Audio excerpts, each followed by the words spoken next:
Hello, everybody. Welcome to another episode of Re-Federalist Radio, where we take a look at current events through an original intent of the Constitution lens. I am Brady, also known in some strange corners of the internet as Warhamster, and joining me, my regular co-host, good friend, constitutional mentor, Mr. Constitution himself, Douglas V. Gibbs. So strange corners would be other people that also believe themselves to be rodents, or no? I'm kidding. All right, go ahead. You don't even want to know the backstory on that one. Yeah. Okay. But it is the war hamster. Okay. Joining us, let's say we are streaming live on Zacky Radio, and you may be seeing on Instagram, X, YouTube, or even Rumble. We are not on the radio live today, so we will not say hi to those fine folks, not this week at least. For no further ado, this is our fourth episode of Re-Federalist Radio. With the first three, we were doing an annual event we call Supreme Court Scorecard, or SCOTUS Scorecard, where we graded recent Supreme Court decisions from the standpoint of did they follow the original intent of the Constitution. That exercise has ended. It was fun, got good results, good feedback, and now we're going to go into kind of what our normal format's going to be, and that's where we're just going to take a look at different news items that came up in the previous week that have a constitutional bent to them, so that we can actually pick Mr. Gibbs's expertise. I'm willing and ready. All right, let me pull up our first story here, and I think we're going to start with this one. It says, it's from twitchy.com. It says, "No, Joe Biden, there is not a 28th Amendment, says the Ninth Circuit." And wait, what? A deep dive. So, Doug, you want to give the background on that? You wrote an article about this last year. Yeah, well, early January, the first time President Biden, or Resident Biden, or whatever you want to call whatever he was, said that ERA was around. And the ERA, for real quick background, proposed in 1972. And like affirmative action, it would have encouraged quotas. And by 1979, the amendment had not yet reached a 3/4 state approvals for ratification. And so Congress extended the deadline for 3 more years. But by 1982, the amendment still failed to secure enough ratification votes, and it went down in history as yet another failed amendment. It's gone. It's done. That's it. It's over. In 1992, the 27th Amendment which was one of the original 12 Bill of Rights amendments, was ratified, and that's the last one that we've had. And that one had no expiration date, but the Equal Rights Amendment did. And so the Equal Rights Amendment is not a part of the supreme law of the land, as President Biden has tried to indicate a couple times. So Congress, ERA advocates have argued that the time limit was unconstitutional, and they've lobbied Congress to try to rescind that deadline. So they've admitted that it's dead, that it's over, it's done. But then here comes President Joe Biden, confused, left-wing, easily manipulated, who then claimed that he could decide it was in place, that he could grant it its ratification somehow. But fact is, his declaration, while it may have won praise from anti-Constitution Democrats, who seem to always get excited when one of their own lashes out in a lawless manner, but nonetheless, there is no 28th Amendment, and it's nice to see that the courts, despite the fact that the courts have been really strange, or at least the inferior courts of late, with the ideological, political bent when their only concern is whether or not it's law, and justice is blind, right? Only the law matters. Well, the other part that gets me is the Equal Rights Amendment was absolutely unnecessary. The Constitution already grants equal rights to every single American citizen, regardless of sex or color or anything. Well, it doesn't grant it, but regardless of sex, color, whatever, the federal government cannot make law interfering with anybody's rights equally. Exactly. All right, let's dive into this article a little bit, because there's some fun little tidbits here. Okay. First part, a tweet from Election Wizard. It's a decent account. Says, "Breaking, the Ninth Circuit unanimously rejects claims that Equal Rights Amendment was ratified in Valame v. Trump." We'll get to that in a second. It was originally Valame v. Biden, but Biden is no longer in residence, and Trump is, so they changed the name on a lawsuit.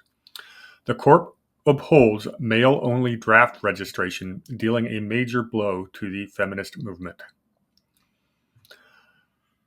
Going on a little bit. If I was a woman, why would I want equality on that? Hey, I'm going to have the opportunity to get myself blown up in case we go to war. Yeah, probably. As a military veteran as well, I have my issues with that, but go ahead. Yeah, very short version is the Ninth Circuit rejected a claim that there is a 28th Amendment to the Constitution, as Doug previously explained. As they've covered before, there is a cadre of leftists who insist that a proposed equal rights amendment that would make government discrimination based on sex illegal has somehow become part of the Constitution. Doug gave you the history. I'll read it's a short amendment. It says the equality of rights under the law shall not be denied or abridged by the United States or by any state on account of sex. In Section 2, the Congress shall have the power to enforce by appropriate legislation the provisions of this article. That's standard language in most amendments. And number 3, this amendment shall take effect 2 years after the date of ratification. Problem is, if you have the federal government enforcing and what they believe to be equality, now you've suddenly got a female version of affirmative action where the 14th Amendment is being violated because we don't have equal protection under the laws. We have special laws to make sure everybody's equal. And, that's completely against what the whole system is about. As Doug explained, as most amendments after, I think the 12th, they started doing it. They put a time limit on the amendments. Mm-hmm. Is that right? The 12th was the first one? Right around there, yeah. It was, I don't think the 12th had, I think it was the 16th, actually, was the first one, I think, that had a time limit. Well, the reason the story gets interesting is that in the last few years, a movement comes out to give it what's called a late ratification. And what happened was Virginia provided it the alleged 38th ratification. They only had 37. The article says, we say alleged 38th ratification because besides the timing issue, many states that ratified it have purported to rescind that ratification. You cannot claim that 38 states have ratified it without claiming that once a state provides its consent, it cannot withdraw that consent before the proposed amendment reaches the appropriate threshold. Okay, so one wonders if rescinding one's ratification vote could work after something got ratified. I don't know, like the 17th Amendment? Just thinking out loud. It's interesting. Well, that brings up another really interesting topic. We've both been proponents of an Article 5 convention. Mm-hmm. Of course, that requires 2/3 of the states to demand a petition to Congress. Right. Doug's made the argument on a number of times that we actually could have a constitutional Article 5 convention tomorrow because most of these articles or bills... Well, 49 states have applied for convention. Actually, all 50 have, but Oklahoma only had one and they rescinded it. So it's at 49. And so if you need 2/3 of the states to call for a convention and 49 out of 50 have, we can have it today. And then the argument is, well, it has to be all in the same thing or the same era. No, there's nothing that says that. No, in fact, I'm looking at the Article 5 right now, and there is nothing there. It's one paragraph. But the one important part is it says Congress shall convene a convention. Yeah, they're constitutional required. Well, not convene, call. To call a convention is to set the place, date, and time. And then Congress's involvement in it goes bye-bye. That's the only requirement that they have. Yeah, well, so basically, all you have to do is get a Congress willing to admit all 49 have already applied to have an Article 5 convention, and we can start that tomorrow. Unfortunately, we don't have a Congress acting in good faith, and nobody is out there in a position of power who's pushing for this yet.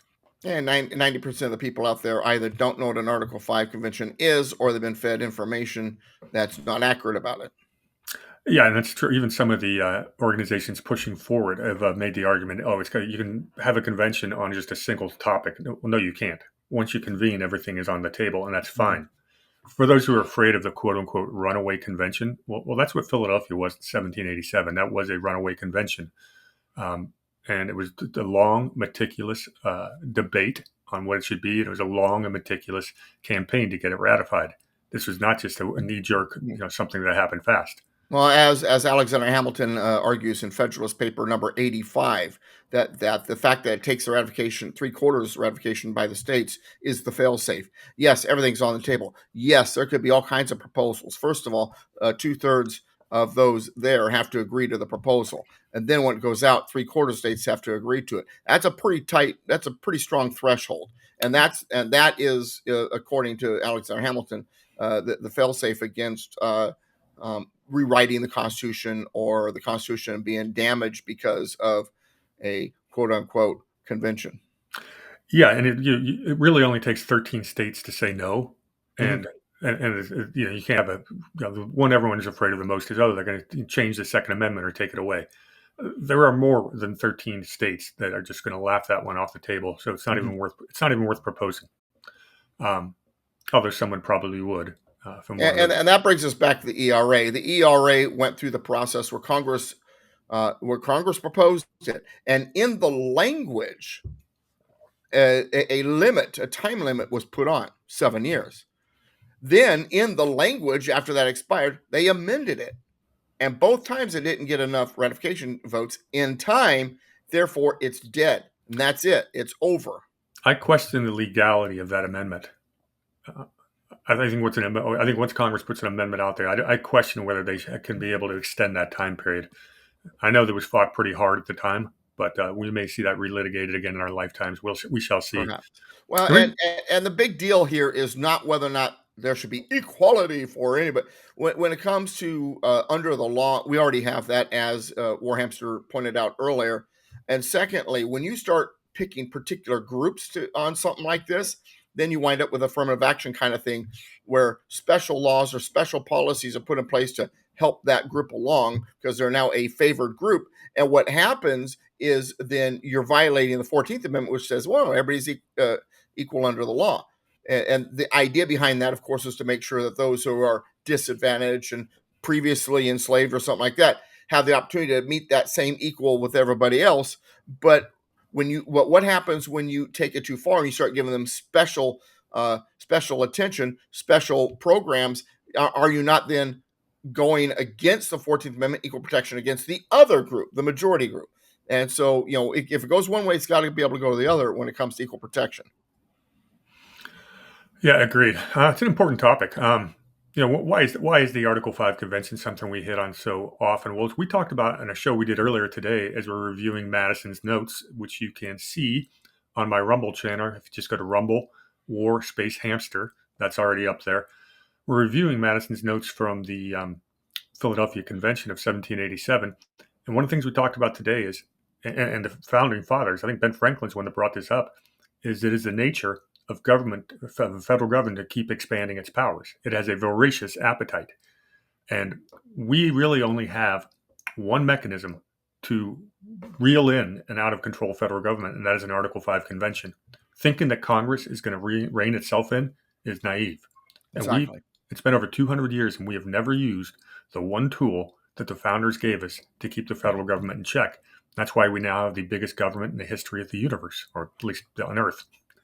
I've always believed the runaway convention con argument is perhaps and some good people are behind that argument, allies of mine, but I really do believe that originally it was a psyop. This is the other side saying, here's one way to keep them from doing it. We'll scare them, we'll frighten them of it. And so, we don't use the tool as I say in my classes often, to not utilize that tool would be like refusing to use a hammer to nail in a nail because you might hit your thumb. So you pull out a sponge instead. No, use the proper tool for the proper job. Agreed. And, hopefully it happens in our lifetime because, Doug and I will both be trying very hard to get ourselves sent to that convention. Yeah, exactly. I would love to be a delegate.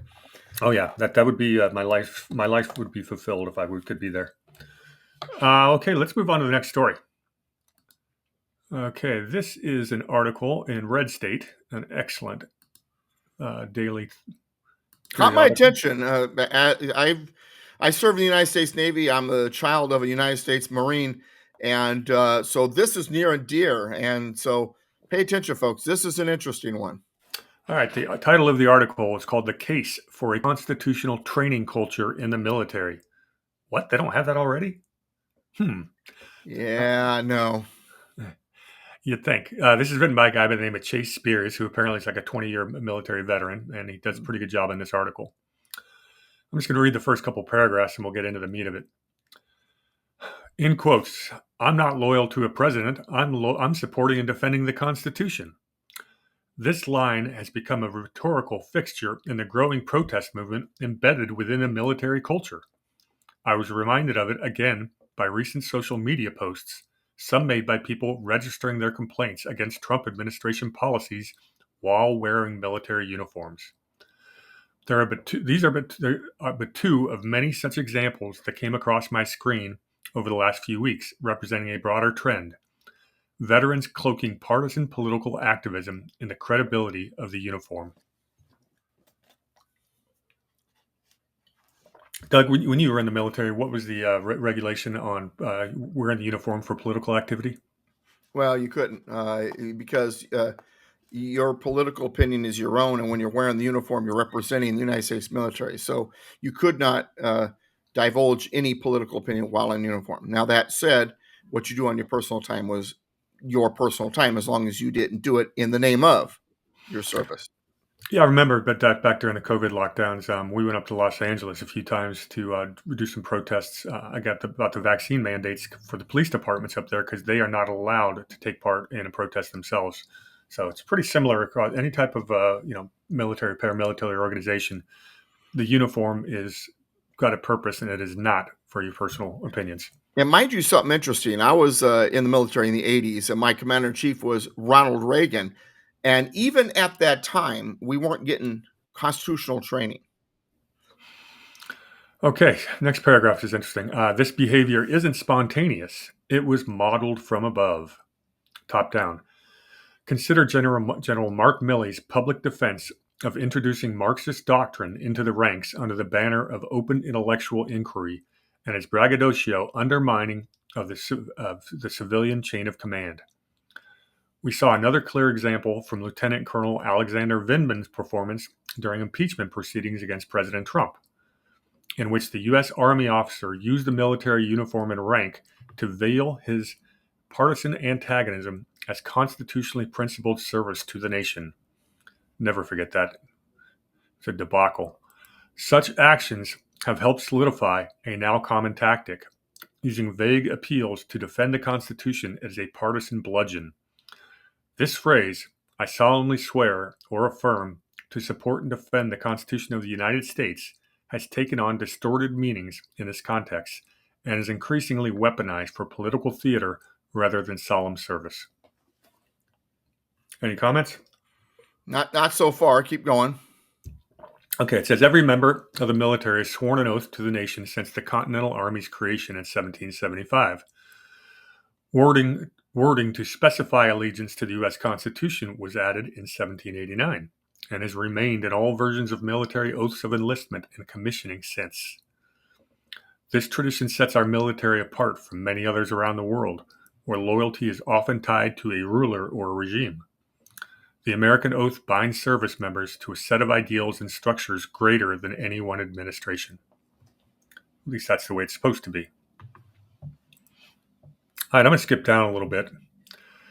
So what does loyalty to the Constitution actually mean? How is a service member to judge whether their actions align with that oath? Most don't know. Those who do have learned through personal initiative, not institutional instruction. So created in 2004, Public Law 108-447 requires federal agencies, quote, provide educational and training materials concerning the United States Constitution to each employee of the agency or department on September the 17th of each year. Women's Republican Federated was the driving force behind that. Interestingly enough, the Congress critter they found to actually propose that, which it did become law, was Senator Byrd, interestingly enough. But nonetheless, it is on the books. In fact, if you receive the Pocket Constitution from the National Center for Constitutional Studies, it is indicated in the back, if you don't mind me saying reading it real quick, This is what the law says. Each educational institution that receives federal funds for a fiscal year shall hold an educational program on the United States Constitution on September 17th of such year for the students served by the educational institution. Each federal agency or department shall provide educational and training materials concerning the United States Constitution to each employee on September 17th of each year. For years, while I was in Southern California, I applied to different schools to try to give them materials for this, and they didn't even know of the law. Yeah, and it's great that we celebrate Constitution Day one day out of the year. You and I would argue this is something that should be studied 365 days a year. It should be a federal holiday. Unfortunately, most of these organizations only pay lip service to the law. And this author here says, that law was observed only once during my 20-year military career through a tasking for each soldier assigned to U.S. Army Alaska to watch an online animated Constitution Day video that lasted a few minutes. As one who is familiar with the actual document, I found that quote-unquote training moment underwhelming, and I would agree. By the way, for those of you in Southern California, this year on September 17th, Constitution Day will be celebrated at San Diego State University, and I'm going to be a part of it. Just found out about it this week. Congratulations. Yeah, very excited. All right, go ahead. Okay, 2024, we got bipartisan legislation which established a requirement for all new military officers to receive a single training in constitutionalism that encompasses the following. 1. Education on the centrality of the Constitution to the commitment officers make to serve in the armed forces. 2. Emphasis on the loyalty of officers to the Constitution. And 3. Instruction on the importance of and basis for civilian control over the military. Those are 3 pretty good points, but that is still not quite understanding the Constitution, would you say? No, and not only that, but it only touches the tip of the iceberg when it comes to responsibilities. Yeah, we're paying lip service at this point, without really understanding the intent. I mean, my classes alone took about 21 hours, 21 one-hour classes, bare bones minimum. And really, if you want to fully understand it, it would be, and actually this article refers to a time period very similar. I've always believed about 60 to 80 hours, and this article will indicate 80 hours. Well, they did a little improvement. A guy by the name of Dr. Thomas Schmidt produced a short video called The Soldier and the Constitution, but our author here says it is not required viewing for military members. At least somebody made an effort. The topic matters. Most service members arrive at the recruiting office without a solid civic foundation. Public schools are not teaching the U.S. Constitution or the principles behind it, I'll say. Many private schools aren't either. Et cetera, and et cetera. Public school, I have a nephew who in class was excited about his history class because it had a whole chapter on the Constitution. After they skipped over, he asked the teacher why. She said, well, you have to understand, we only have so much time, so we've got to skip over what's not important. That's what they're getting in the public schools. Yeah. It's just, the foundational document of our country. But, besides that, there's unimportant parts. Oh, we got to learn more about Reconstruction and the 14th Amendment, don't you know? Yeah. Sounds like you ought to teach a high school homeschool history course or something, Doug. Yeah, maybe I should. Yeah. All right. So he goes on and says, you want to know what matters to an organization, look at what it tracks. The U.S. Army outlines required annual training in Army Regulation 350-1. It's called Army Training and Leader Development. They currently include 17 subjects. It ranges from Army warrior training, driver selection training, suicide prevention, combating trafficking in persons. That's a good one. Information security, operations security, and everything else you might expect. But one thing you do not see is the word Constitution. And I'd say at least half of it is probably most of it is politically motivated. It's making the military a lab for DEI and woke and you name it. Yeah, like here's one that says military equal opportunity, and you can read between the lines pretty easily, know how that's been applied over the last decade. Yeah. And one of the things that you learn in the United States military is equal opportunity always exists. We all bleed blood red, and all of us are at risk of having to get that, possibly shedding it. It's equal. Excellent. And then I do like the fact that they have a financial literacy training, which is good. if they do it right. I have no idea. These trainings are tracked rigorously. If you're overdue, boxes go next to your name from green to red, etc. They have other annual training requirements like equal opportunity and sexual harassment and prevention. They've been widely used in recent years as Trojan horses through which activists pushed political correctness into military thinking. That's a fantastic sentence right there in that article because it nails it. It's exactly right. And this is nothing new. We were even experiencing it back in the 80s, not at the level that it is today, but even back then we were experiencing some of that. Yeah, very much so. He goes on, he says, to protest against progressive dogmas in these captive audience events places one at risk of being viewed and treated as not on board with the veil of treating people with respect. Follow orders, ask questions later. Yeah, it's basically public shaming. It continues. And then says the problem can be solved, and he's got 3 key reforms he would propose. One is mandatory annual Constitution training.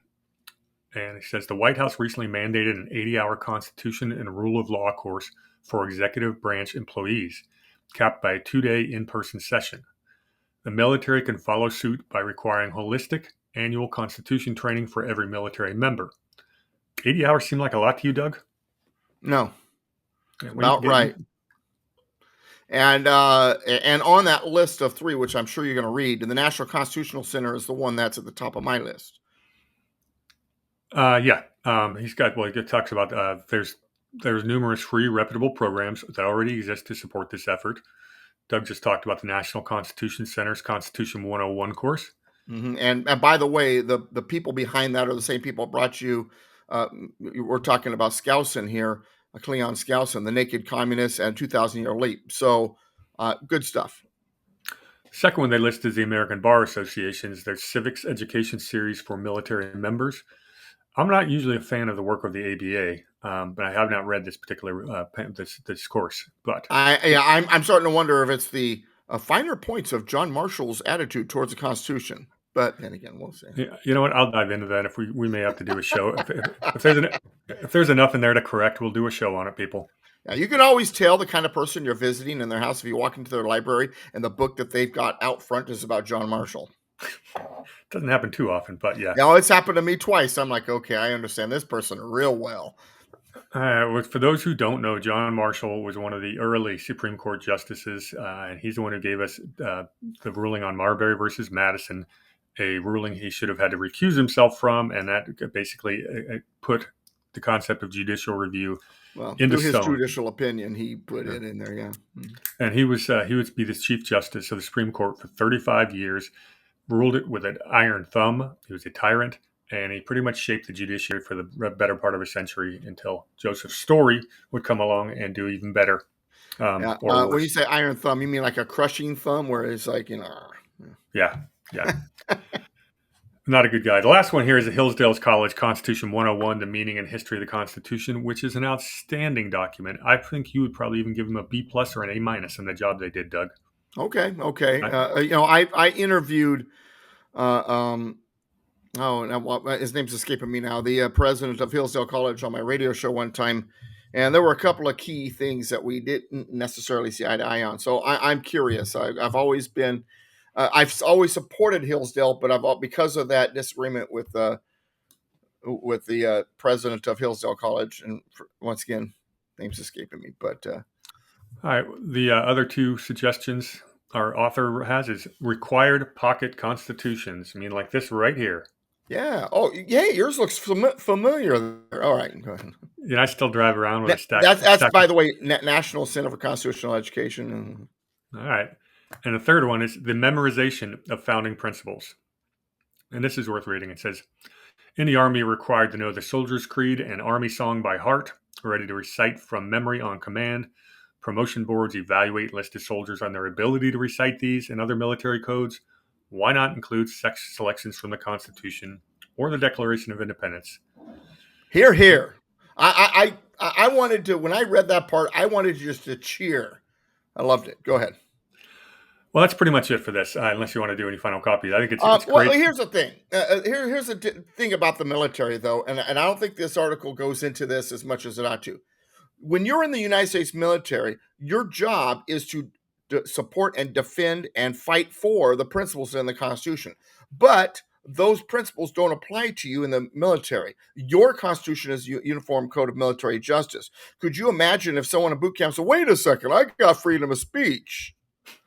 Right? Okay. So we have to understand, it's important to understand the Constitution, but being in the military is a whole different animal. There's a reason why the training is so vigorous. The reason why, until recently, women weren't allowed in combat situations, not because of capabilities per se, as much as the men. We have this inherent desire to shield and protect women, and the enemy would exploit that. That's one of the reasons why women were not allowed in combat situations. But see, we have the left trying to use the military as some type of lab for their ideals, and well, they have to be. The Constitution applies to them too. No, it doesn't. The UCMJ does. Very good. Let's hope they get this one right. And apparently, there's a legislative, path forward, possibly through the NDAA. We shall see, but it is important because our enlisted people really are. Do need to be defending and supporting the Constitution at all times. And we have tumultuous times ahead of us, and this is one way to make sure they get it right through education. All right, there's another article I wanted to talk about. It's on a website called DouglasVGibbs.com. And he wrote my tune. Yeah, well, he wrote a good one. We're going to talk about it on the air today. It's called Epstein Files Political Theatre.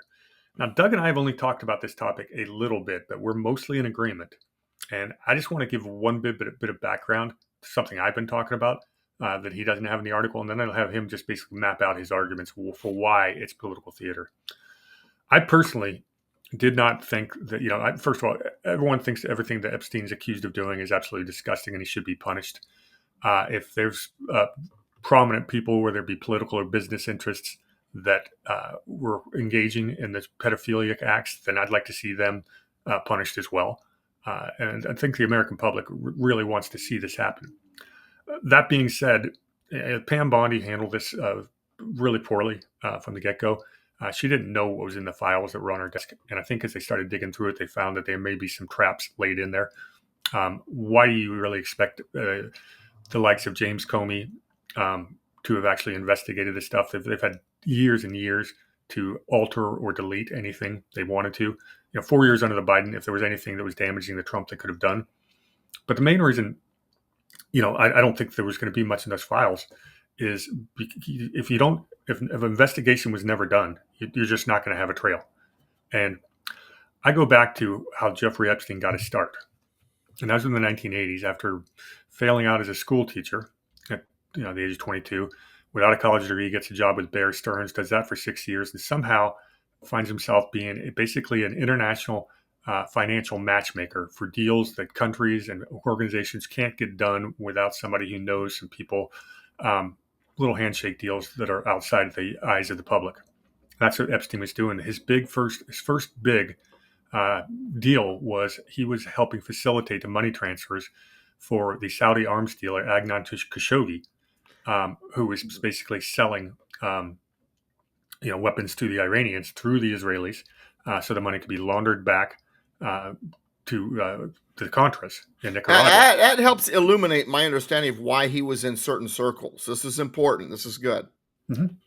Now, that's really important to understand that the Iran-Contra scandal was pretty big, but it got kind of swept under the rug. And the person who was brought in as Attorney General to do that was none other than Attorney General Bill Barr, whose father, Donald Barr, was OSS, which is the predecessor of the CIA. Bill Barr is always, as a kid, he said he wanted to run the CIA someday. He worked for the CIA himself. He swept this all under the rug. So now you've got connections of Saudi arms dealers, Iran-Contra, which ties into some very high-level Reagan-Bush officials, including the CIA. Gets brushed under the rug. You've got Epstein running the same circles with both the Mossad, arms dealers, and American interests. This is all, basically up to 1992. Well, Epstein kept playing as, he didn't become a billionaire as the world's most successful pimp and pedophile. He became a billionaire for being a financial matchmaker, and that's what he did. And sure, we think he probably had some compromising information on a lot of well-known people, but I think you're going to find more of these are in the business world than you will see that they were in the political world, but we'll find out. That's a hunch on that one. You get back to Epstein finally gets his sweetheart deal in 2007 with Alex. Just forgot his name. The Florida U.S. attorney gave him a real big sweetheart deal. Alex Acosta was his name, and he was part of the Trump administration. A bit of a scandal at the time. I mentioned that a little bit also in my article. Go ahead. Well, finally, Epstein gets busted again in 2019, and really just 4 months before that happened, a new attorney general for Donald Trump's administration was brought in by a guy named Bill Barr, who had covered up stuff 20 years earlier. And so when you talk about did Epstein kill himself, well, who was in charge of that? It was Bill Barr. How come we never had an investigation? And again, I say Bill Barr. So, yeah, it's entirely possible a lot of this trail has gone cold. That being said, I applaud the efforts of the Department of Justice of trying to get the Southern District of New York to release those grand jury testimony from the Ghislaine Maxwell trials. We'll see what comes up. But the one thing we don't want to see is just dump everything out there for the public, because you don't know, somebody totally innocent could have had their name put in there, and now their reputation is tarnished forever. Mm-hmm. You just don't dump names totally openly if it hasn't been a real good and real properly done investigation. And it sounds like when they started going through these files, they found a lot of garbage. And that's kind of the point of the grand jury records, is to look for clues to help illuminate, because right now we don't know which way is up here. And I don't think they do either, looking at these files. Well, why don't you talk a little bit about your article? I can scroll through it as we go, or do you want to do go ahead. Yeah, you can do that. Basically, my whole idea about wanting to write this came from two sources. One, discussion with War Hamster about it, because he was asking me about it, and discussion with someone who's on my KMET radio show with me, a guy named Dennis Jackson, who asked me about it even before War Hamster did. And knowing that what I wound up writing was true, I said it's a non-story, because you're not going to see the files. You're not going to see anything anytime soon because of what's going on. And so it's really a non-story. I'm going to wait until, we have some real evidence, was kind of my attitude. And I left it at that. And then, like I said, I had the conversation with War Hamster. I've had other people asking me about it. And so finally I thought, you know what? I need to sit down and really put my thoughts down. And because here's one of the things I recognize. And I tell people this all the time. The opposition lies. If they're telling you something, chances are it's not true. And what happens is then other outlets that we think we trust starts running with this stuff. Some of our allies start believing this stuff. Well, but such and such said, they lie. The leftist media lies. They want to sell you a narrative. And one thing that we know for sure right now is the left. And I'm talking the Democrat Party. I'm talking the Rhino Republicans and establishment Republicans. I'm talking the media. I'm talking academia. I'm talking the entertainment industry. The whole kit and caboodle hate Trump. Period. It's very important that you include the military intelligence complex as well, because that's where a lot of this real insurrection against Donald Trump comes from. It's where a lot of the leaks come from. That includes the Department of Justice. And, let me throw this in there right now. A lot of people thought that they released the memo from the Department of Justice, basically to cover their rear ends or what have you. And then the day after that was done on a weekend, Axios releases an unsigned, undated memo over the weekend. And Monday, they announced the Comey-Brennan investigations that's coming out of the DNI, Tulsi Gabbard's releases, and John Ratcliffe, CIA.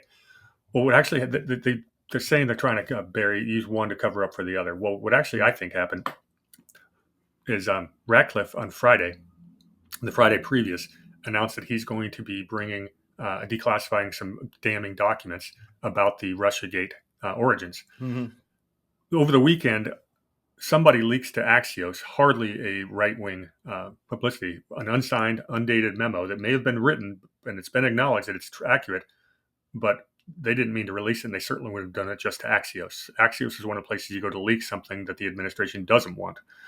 The following Monday, the Comey-Brennan information came out, so I suggest that leak happened to steal the thunder away from the Comey-Brennan investigation. And that is a big deal that has a chance to get us real results because it's so well documented what happened with RussiaGate. Now we're getting more documentation that shows that Brennan and Obama and Comey and the rest of their little group met and deliberately ignored the intelligence assessment that Russia was not trying to rig the election, nor could they. Did they have the capability?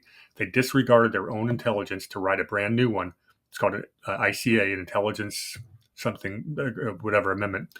Brennan writes a fake one so bad that the New York Times and Washington Post actually leaked out the results of the ICA before it was even written. And that is the real crime. And that's what I'm laser focused on. But that, I think they were actually trying to use this leaked memo about Epstein to steal the narrative, take over the news cycle ahead. So they wanted to be ahead of the Brennan Comey announcement the following Monday.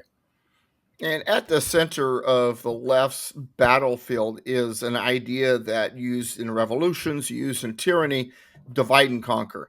They want you to believe that they are divided. They want to divide them. They want you to be divided from Trump, his people, and him to be divided. They want to convince you that these wedges exist. They tried to do it between Trump and Tulsi Gabbard. They tried to do it between Trump and Elon Musk. Of course, Elon Musk then grabbed his balls and decided to go play elsewhere.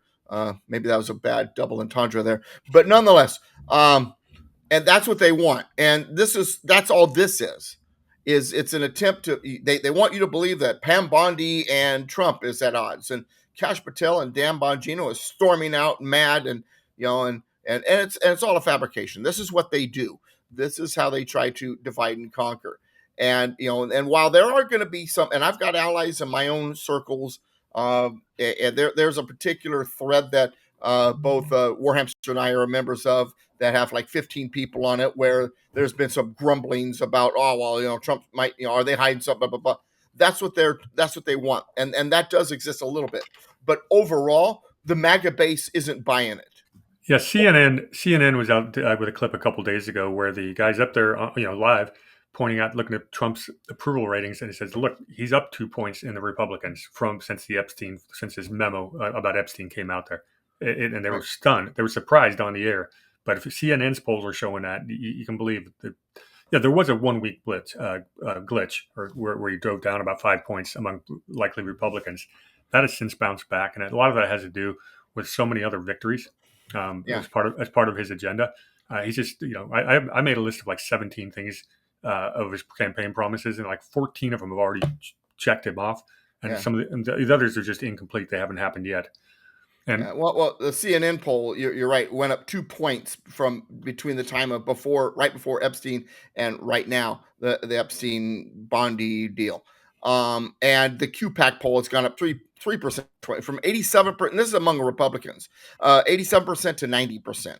So yeah, like I said, the MAGA base isn't buying it. They're not calling for Bondi's head. They're not, and like I said, and you're right, CNN were probably shocked, and they were probably ready to start publishing all kinds of stuff about, and then they saw this, went, "Oop, guess we can't do that." They're desperate, though. You got to understand, they're desperate because Trump has got this wild animal cornered. What does a wild animal do when it's cornered? Fight or flight, man. And they ain't gonna fly, so they're fighting, but they fight dirty, and they're doing whatever they could. And what's making them mad is every time they attack, Trump's like brushes it off his shoulder like it's nothing. So that's all you got? And they can't stand it because everything they've tried to stop him with hasn't stopped him, and he's getting more popular. He's doing, and so they're trying to manufacture betrayal. They're trying to invent drama. They're projecting their own disillusionment onto a movement that's never been more focused and never had more people. People who weren't sure about Trump in the first term are MAGA people now, and the MAGA base isn't crumbling. It's consolidating. The media machine, the left-wing Democrat Party media political machine, that's what's crumbling. And so now we've got, and here's the thing about Pam Bondi, and I'm going to defend her a little bit. She probably, she said what she said the way she said it because she was convinced in her mind, I've got everything. It's on my desk. I've got the list. I've got that. That's why she said it the way she said it. But she hadn't looked at the files yet. She was assuming. And then when they started digging into this stuff, it's like, where is what we're looking for, and what is all this junk? Well, if you were going to lay a trap for the Trump administration and you're a stay behind and the DOJ, do you think it's possible that someone would have put that into her ear, that you've got everything and you need to release it? Oh, yeah, exactly. Yeah. And here's the thing, and it's like, I'm surprised people are so surprised about what I'm saying. They've had these files in their clutches. I mean, because Bush had the deep state, so during Bush's years, they had control. They're manipulating. During Obama, they're manipulating. Trump couldn't get to that stuff during his first term. During Biden, they had all these years of this stuff. Did you think it was going to be pure as wind-driven snow?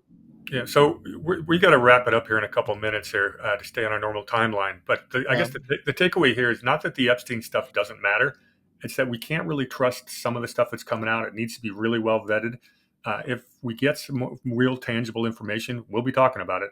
But until then, I really think this Brennan Comey issue, and it's, there's Molly Hemingway wrote a great article on it called the Top Career Intelligence Officials Objected to Brennan's Partisan RussiaGate Claim.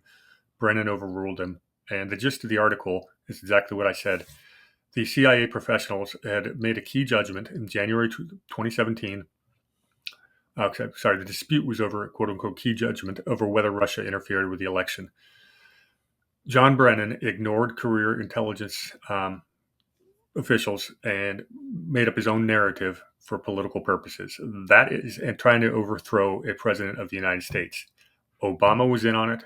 And he did it at Obama's bidding. Yeah. This is now all being documented. It's being declassified by Tulsi Gabbard and CIA Director John, just said his name a second ago, John, you know who I'm talking about. No, the current one. Prakash Patel? No, the CIA FBI, CIA. Oh, yeah, what's his name? Okay, go ahead. I've already said it earlier on the show, and I'm just drawing a blank here. The bottom line is this. I got me all confused. This information, we've had a ton of RussiaGate information documented since 2016, and this is just adding it to the book. This has a chance to have real teeth, and we're going to be staying all over this show, probably almost on a weekly basis on this topic because it's a big deal. We're not ignoring Epstein, but I'm talking about, I'd rather take the target that's right in front of me. Right. And yeah. Doug, you want to give some closing thoughts before we sign off? Never forget, we are up against an enemy that is sly, deceptive, and fabricates everything. Don't believe a thing they say until you completely vet it. That was what Ronald Reagan learned the hard way. Trust but verify. And I think Trump also learned after his first term. I think we have a lot of things getting ready to come out of the wash right now. And we'll keep you posted right here. All right, everybody. Thank you for watching Re-Federalist Radio. We will see you again in 1 week's time. And you'll see Doug live on the same channel about the same time tomorrow. And until the next time, everybody, cheers.